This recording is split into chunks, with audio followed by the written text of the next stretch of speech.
आदरणीय सभापति जी,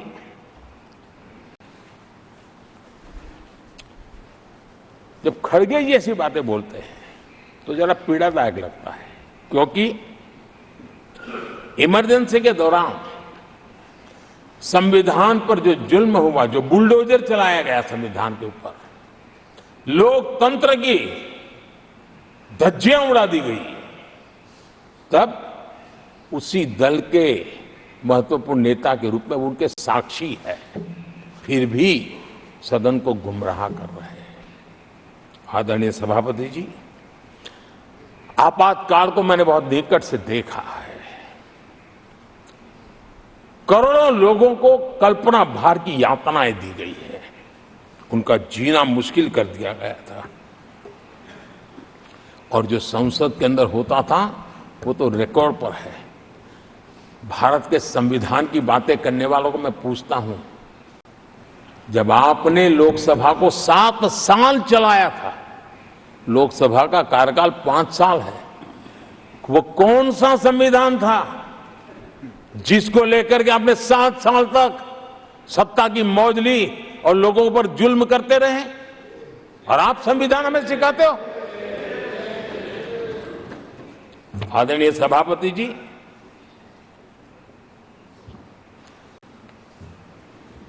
दर्जनों आर्टिकल्स पर, यानी संविधान की आत्मा को छिन्न विच्छिन्न करने का पाप इन्हीं लोगों ने उस कालखंड में किया था। 38वां, 39वां और 42वां संविधान संशोधन, और उस संशोधन में यानी मिनी कॉन्स्टिट्यूशन, यानी मिनी कॉन्स्टिट्यूशन के रूप में कहा जाता था। ये सब क्या था? आपके मुंह में संविधान की रक्षा शब्द शोभा नहीं देता है, ये पाप कर करके आप बैठे हुए लोग हो। इमरजेंसी में पिछली सरकार में 10 साल ये कैबिनेट में थे खड़गे जी, क्या हुआ था? प्रधानमंत्री संवैधानिक पद है, प्रधानमंत्री के पद के ऊपर एनएसी बैठ जाना, ये कौन से संविधान में से लाए थे व्यवस्था? किस संविधान में से बनाया था आप लोगों ने? आपने देश के प्रधानमंत्री पद की गरिमा को चकनाचूर कर दिया था, और रिमोट पायलट बनकर के आप उसके माथे पर बैठ गए थे। कौन सा संविधान आपको अनुमति देता है? आदरणीय सभापति जी, जरा ये बताएं हमको, वो कौन सा संविधान है जो एक सांसद को कैबिनेट के निर्णय को सार्वजनिक रूप से फाड़ देने का हक दे देता है? वो कौन सा संविधान था? किस हैसियत से बना गया था? आदरणीय सभापति जी, हमारे देश में लिखित रूप में प्रोटोकॉल की व्यवस्था है। राष्ट्रपति, उपराष्ट्रपति, प्रधानमंत्री, स्पीकर, सब कैसे कहां होते हैं?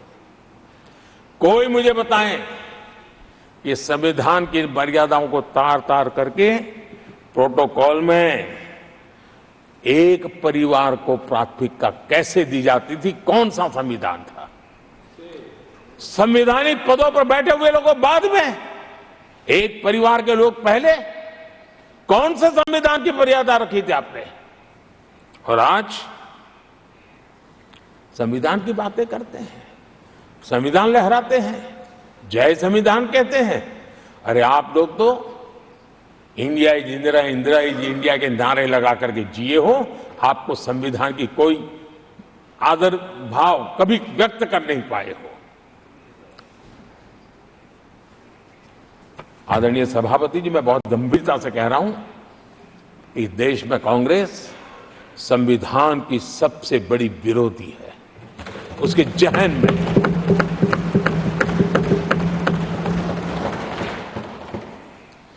आदरणीय सभापति जी, इस पूरी चर्चा के दरमियान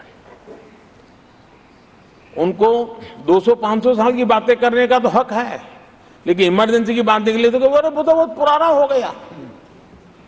क्या आपके पाप पुराने हो जाते हैं तो खत्म हो जाते हैं क्या? आदरणीय सभापति जी, इस हाउस में कोशिश की गई संविधान की बात करना, लेकिन इमरजेंसी को कभी भी आने नहीं देना, ये चर्चा करने का अनुभव है। लेकिन ये देश, इनके साथ जो लोग बैठे हैं उसमें भी बहुत लोग हैं जो इमरजेंसी के भुक्तभोगी रहे हैं, लेकिन उनकी कुछ मजबूरियां होगी कि आज उनके साथ उन्होंने बैठना पसंद किया है। मतलब अवसरवादिता का ये दूसरा नाम है। संविधान के प्रति समर्पण का भाव होता तो ऐसा नहीं करते। आदरणीय सभापति जी, आपातकाल सिर्फ एक राजनीतिक संकट नहीं था, लोकतंत्र संविधान के साथ साथ ये बहुत बड़ा मानवीय संकट भी था।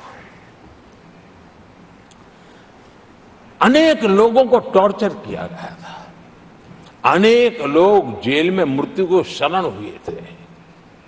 जयप्रकाश नारायण जी की स्थिति इतनी खराब हुई कि बाहर आकर के वो कभी ठीक नहीं हो पाए, ये हाल उन्होंने कर दिया था।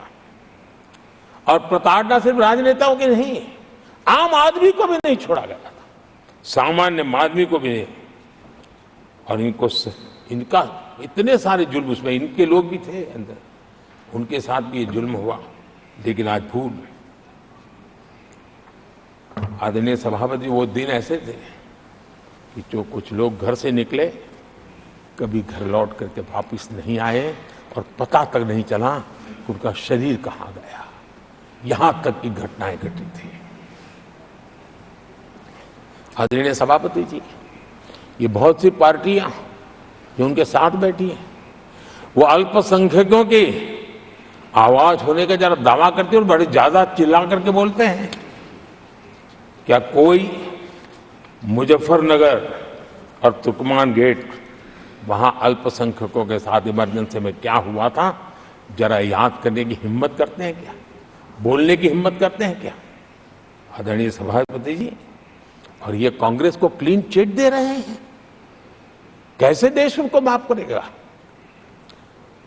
ये शर्मनाक है कि ऐसी तानाशाही को भी आज सही कहने वाले लोग हाथ में संविधान की प्रत लेकर के अपने काले कारनामों को छुपाने की कोशिश कर रहे हैं।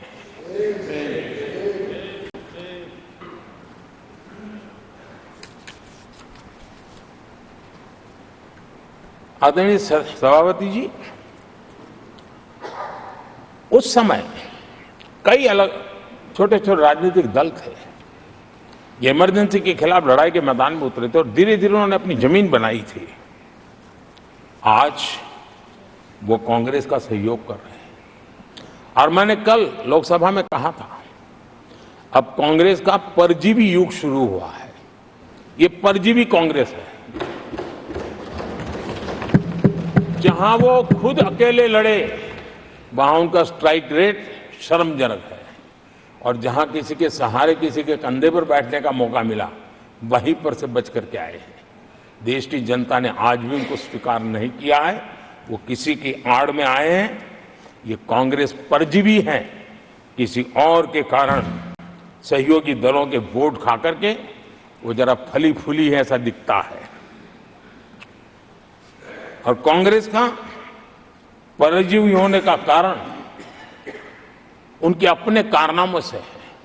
वो देश की जनता का विश्वास नहीं लेता है, वो जोड़ तोड़ करके बचने का रास्ता खोज रहे हैं। जनता जनार्दन का विश्वास जीतने के लिए इनके पास कुछ नहीं है, इसलिए फेक नैरेटिव के द्वारा, फेक वीडियो के द्वारा देश को भ्रमित करके, गुमराह करके अपने कारनामे करने की आदत है।